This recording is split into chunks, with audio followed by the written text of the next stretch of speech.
Okay, we're back to our original sound.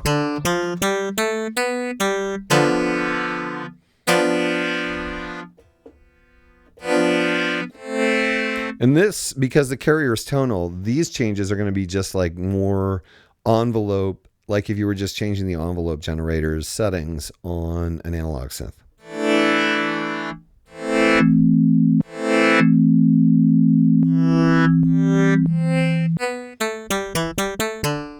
So you can get some really different sounds. And let's go to the electric piano because, oh, the electric piano. Anyway, so like when we were talking about velocity, you have a wide range of different types of electric piano sounds you can create. And then if we start messing with the modulator settings,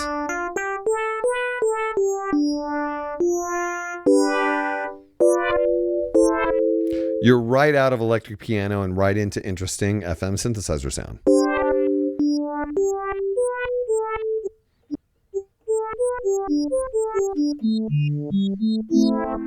So that's why they have given you these controls, because you have the ability to take the sounds, take any preset and suddenly make it into something completely different, or, you know, change in real time. So the limited amount of presets suddenly become much, much broader because you have the ability to change these to such a massive degree.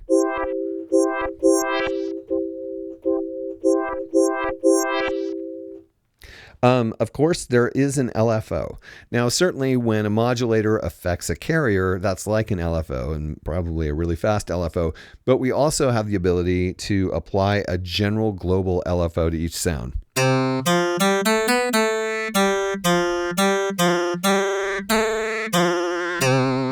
You can control the rate and the depth. I turned the depth all the way up so that we could really hear the sound.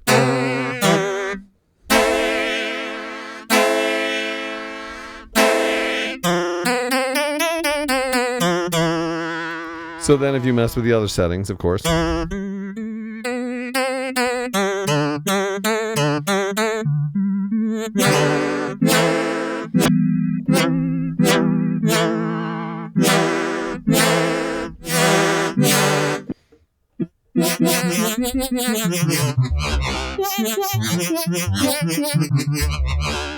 You get really, really vastly different sounds. Again, it's a great idea to have that level of control where you can use that LFO and apply it in whatever way you want.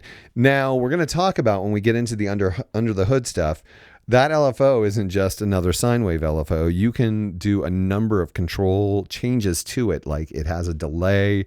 You can choose different waveforms, including sample and hold.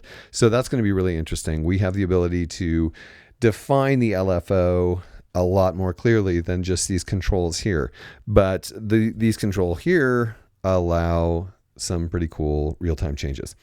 Okay, so then we have the program knob, which is just our presets.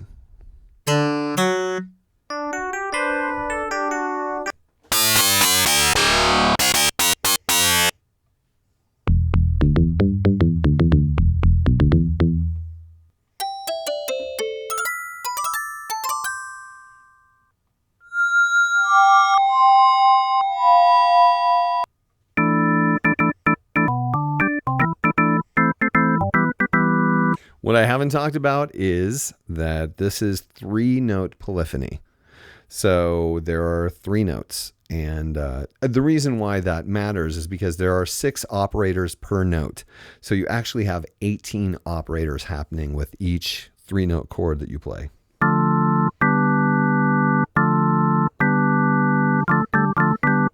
And, you know, obviously it'd be great if it was 16 notes, but again, we're talking about a very small, inexpensive device, and you can make do with 3 notes.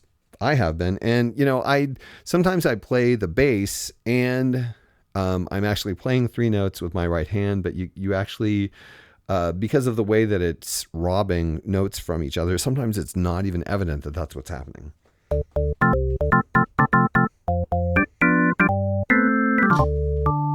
Which you'd be able to see if you saw me playing. But anyway.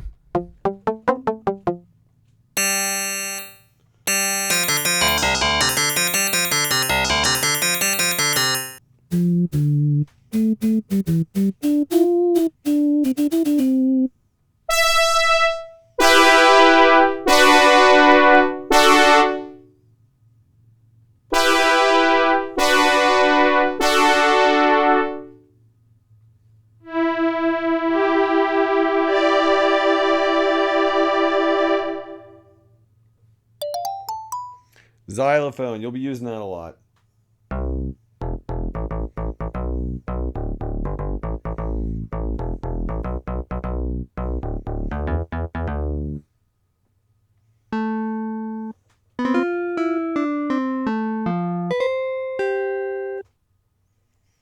But yeah, I'm not going to go through every single one of these, but I wanted to give you sort of...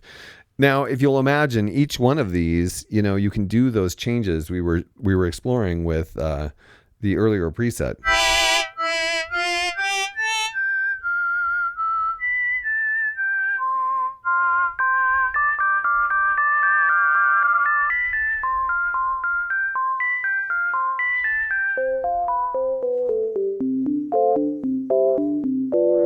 So each one becomes a whole array of preset possibilities.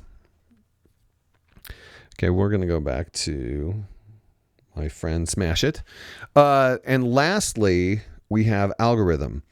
Algorithm is at the heart of FM synthesis. And what happens with algorithm is it is a preset structure that allows you to make choices about which operators are going to be modulators and which operators are going to be carriers, and then how they are interconnected. And you have 32 different options. There's a card involved. I'll show it right now. You have 32 different options of how to set up your operators and set up your operators to be carriers or modulators, and then how they interconnect. And it makes a tremendous difference in each sound, how all of these things are arranged. So again, you can go from totally, well, you'll hear, listen.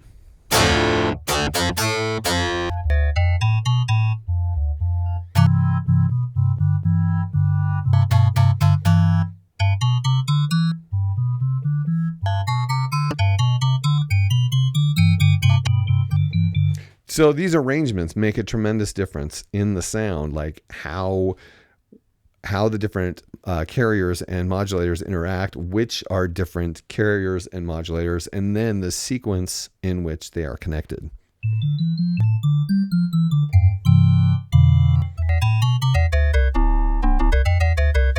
So yeah, that sound can be a lot of different things. So we got so far away from that. And then you can be actually combining all of these different functionalities to create absolutely new sounds on the fly as you're performing. So the days of the DX7 where you could affect one parameter at a time and you had to dig for each of them, those days are gone. This tiny little synthesizer gives you much, much more control and variety than that synthesizer did in this way. Okay, so we also have the ability to make this. We've been playing it in poly, 3 notes at a time. We can also choose mono, which is 1 note at a time, 1 voice. But I can't play chords. That's me trying to play chords. So it's just basically a monophonic synth. Or you have the option to go to unison, which puts all 6 operators on 1 note.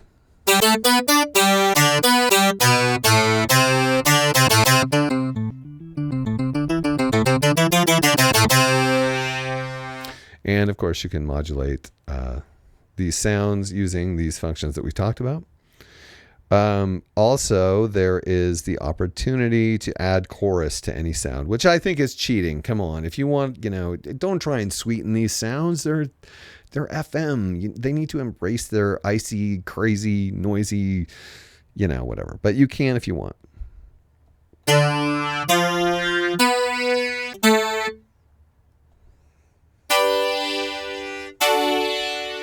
it does prettify them quite a bit.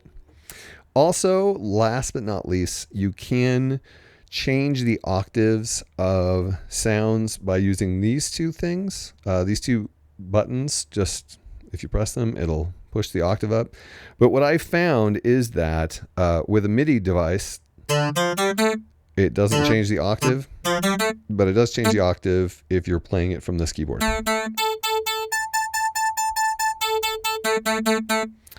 And those are the controls on the front for now.